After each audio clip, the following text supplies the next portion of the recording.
What's up YouTube, Dale here from Zephyr, and today I am bringing you an update to Raidraptors. That's right, so through more and more testing I've learned a bit more about the deck. I've adapted it to what I feel works the best. I've still tried to keep and maintain the pure element, however there is a small engine within inside the deck that you can then adapt and take out if you wanted to go down the Phantom Knight route, and that's basically Fuzzy Lanius, but I still think that's a really good card to constantly keep giving you resource, and you've got loads of different options. So with all of that out of the way, please smash that like button, hit that notification bell and subscribe so you don't miss out on any more upcoming content. So what I'll do in this video is I'll explain all of the cards chosen and the reasons why we're playing them, but more so than not, because it's not a mass change from the last video, I'm just going to basically give you my overall thoughts and kind of the playability for the pure version of this deck. I think it ultimately boils down to, can your opponent out the Ultimate Falcon? And if they can't out the Ultimate Falcon, they're going to do everything they can to stop you getting there. So if they don't know what the deck does, they will struggle. And the amount of extenders you can play with this deck naturally is just absolutely insane. So you start off with triple Tribute Lanius. Now, the deck is relatively budget as well when you consider everything else. There are a couple of cards like Tribute Lanius was before the most recent OTS reprint. And of course, the one that is probably the highest value as an individual Raidraptor is, of course, Strangle Lanius, because it's only had one print. Now, I would expect that this gets reprinted in a more recent or an upcoming set. We already know that it's not going to be in Battles of Legend. We know it's not going to be in the OTS. So the hopes are that it's going to be reprinted at some point soon, because this is basically one of your most ideal extenders. If you wanted to play it on a much tidier budget, considering these are about £10 each, straight away this is then covering the price of the rest of the Raidraptors, which is just massively crazy. You could play this at one, or you'd then just start maxing out or looking at other Raidraptor extenders, which there are kind of plenty in the game, just some of them have different kind of elements to them. The reason this one's so good is because it acts like a 2 extender, because obviously it can extend itself onto the board and then also bring one back from the grave. Triple Bloom Vulture, pretty standard on this one, alongside Triple Noir, Triple Fuzzy. I'll get this right, get it right this time. This is the only one that causes you a problem if you wanted to go into Phantom Knights, because it locks you into Raidraptors for the rest of the turn. So if you did want to go into the Phantom Knights, you could very easily take out one for the boots, one for the Fog Blade, or Shade Brigandine if you wanted to play it that way, because you're only playing one trap card, which gives you another form of extender. If you were to do that, I'd also highly recommend putting in Time Thief Redo It in the extra deck, unless you want to be that guy or person and play Yugioh Skip, which personally I'm not the biggest fan of. Yes, it gets the job done, but I feel you kind of go a little bit too far out of your way in order to facilitate that. So at the very least, if you were to take out the Fuzzy Lanius, or you're like, I didn't want to play pure, I want to play something else, you'd go Boots, Shade Brigandine, and then the Quick Play Rancart, which I'm not playing in this version because I've got the brand new one. The idea behind this is to get triple towers and utilize this guy, the Rising Rebellion Falcon, as much as possible. We've then got Triple Samorg Bird of Perfection. I mean, a lot of people will be like, oh, it's not pure, you're playing Bird of Perfection. It's like, if all it needs to do is say Raidraptor, and then it becomes like, it's a winged beast, it's a dark, it fits all the attributes, it acts as an extender. So that's why I said it's pure-ish, not like full-on pure. I just wanted to maintain as much of the element as I could. Double Raider's Wing. So this was another one that was a little bit expensive, but thanks to OTS 24, it's now been reprinted as a common, so it should be a lot easier to pick up. One of the first changes of the deck is we're now playing 2 Mimicry. I severely undervalued how good this card was. So I'm also playing a Foolish Burial. Apologies for the OCG one, but I just think it looks really cool. Obviously, if I'm taking this to a tournament, this becomes a legal English version of Foolish Burial. But the idea is that Foolish Burial for a Mimicry can become combo.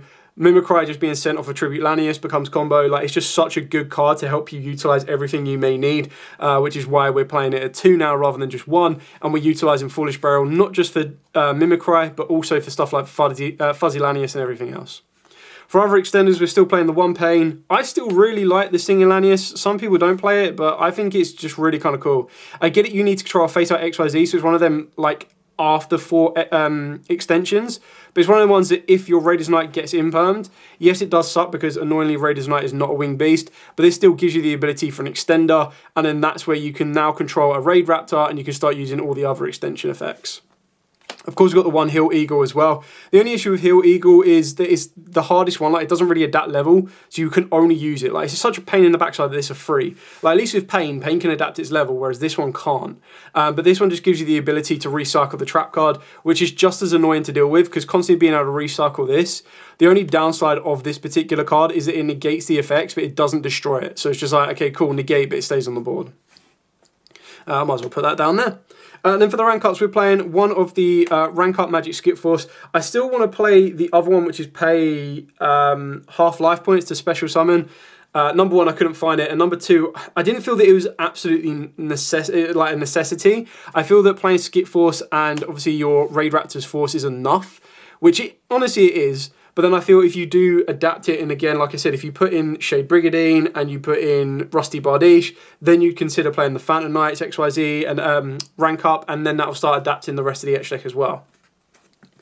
The Rise rank up, I think, is a great addition to the deck. This is how you can utilize getting into Rising Rebellion Falcon as consistently as possible, while also giving it the free materials it needs to burn your opponent and then destroy board and everything else. So really, really kind of cool card, and it's great that we've got a card that is accessible for this deck in order to utilize and unlock this card here.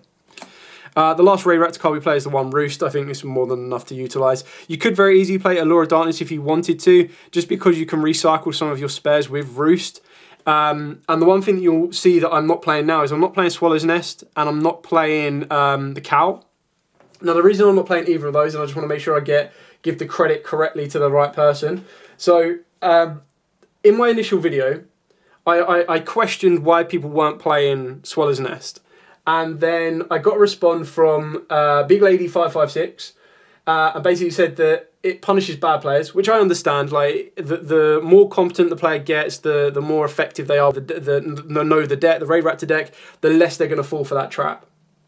And then Cedric Yugioh also responded that it gives you that ability because it allows you to tribute the monster in the hand rather than just on the field like Swallow's Nest. So it allowed you to turn an extender into a starter or a starter into extender, which I really did like. And the reason that I've cut it is because I've cut it in place for stuff like, so these are the 4 spaces that I've now taken out, is I've gone with Trill Tactics, Talents, and Forbidden Droplets. So they're just more so go second cast to punish the opponent, to break the board, to steal their cards, to draw more cards, to look at their hands, everything else. So I went with this rather than the Swallow's Cowl and Nest.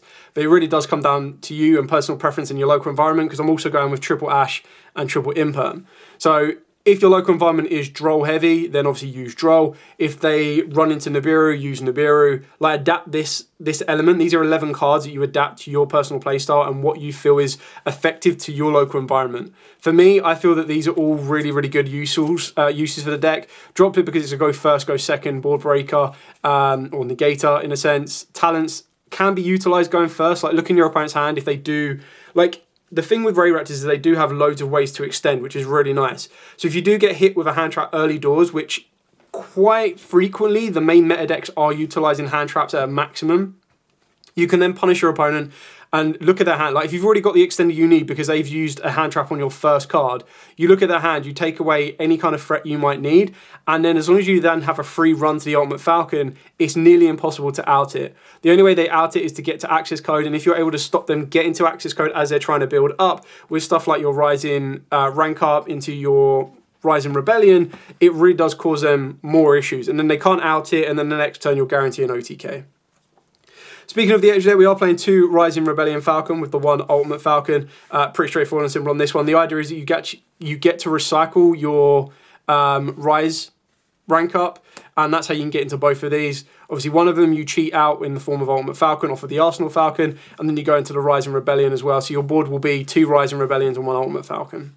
I'm still playing the 1 Satellite Cannon. This is where, again, your extra deck gets adapted. So if you want to start playing Rusty Bardiche, this comes into here. You would then consider playing the Dark Requiem XYZ, because you would then be able to use the Phantom Knight rank up in order to do that. And you'll be looking at the other Rebellion XYZs as well. 1 Arsenal Falcon, double Brave Strix. This card's just nuts. Doubles Raiders Knight. Everything else is pretty standard from this one. Double Force Tricks, double Wise Tricks.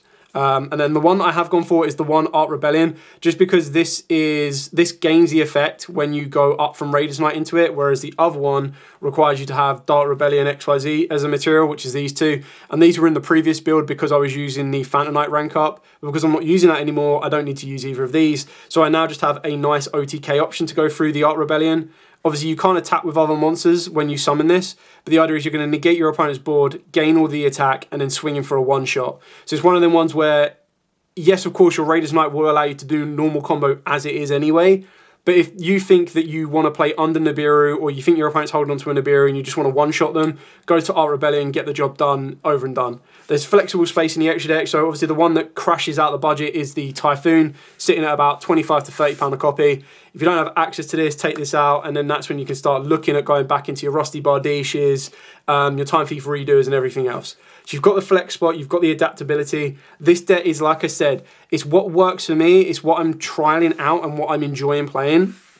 So when you adapt it to your own personal playstyle, adapt it to your local environment, use this as a demo template. If this is the way you want to build a deck, by all means, take the exact list, test it out, and then go with what works, what doesn't work for you. But ultimately, I feel there's 29 Raidraptor cards in the main deck that are 99.9% stable, and then the 11 flex spaces is whether you want to add in the Phantom Knight engine, whether you want to add in different hand traps and everything else. So it gives you flexibility, it gives you full creativity as well. But I really do like the Raidraptor deck. I feel the biggest issue of it right now is that it can get stopped. Like, I've played against it quite a few times, and utilising hand traps at the right time, the deck can still go depending on what else they have in the hand. Nibiru really does hurt them, and that can then cause them quite a few issues. So you do need to be careful of Nibiru. The idea is, and like I said throughout this profile, if you get to Ultimate Falcon, 99.9% of the time, you will win the duel. However, your opponent will do everything they can to stop you getting there. And once they stop you getting there, then you're just hoping that you don't lose the next turn so you can try again to get into the Ultimate Falcon as well. Anyway, I hope this has given you an idea on the build, giving you a bit of an updated structure so you can now know, okay, I see where it's changed from the first version. You now have a bit more of an insight into what you might want to take out if you wanted to play the Phantom Knight version as well, and kind of go from there. Anyway, thanks so much for watching. Don't forget to like, comment, subscribe, share. Any questions, by all means, comments down below. More than happy to answer them for you. But for now, stay safe, and of course, happy dueling.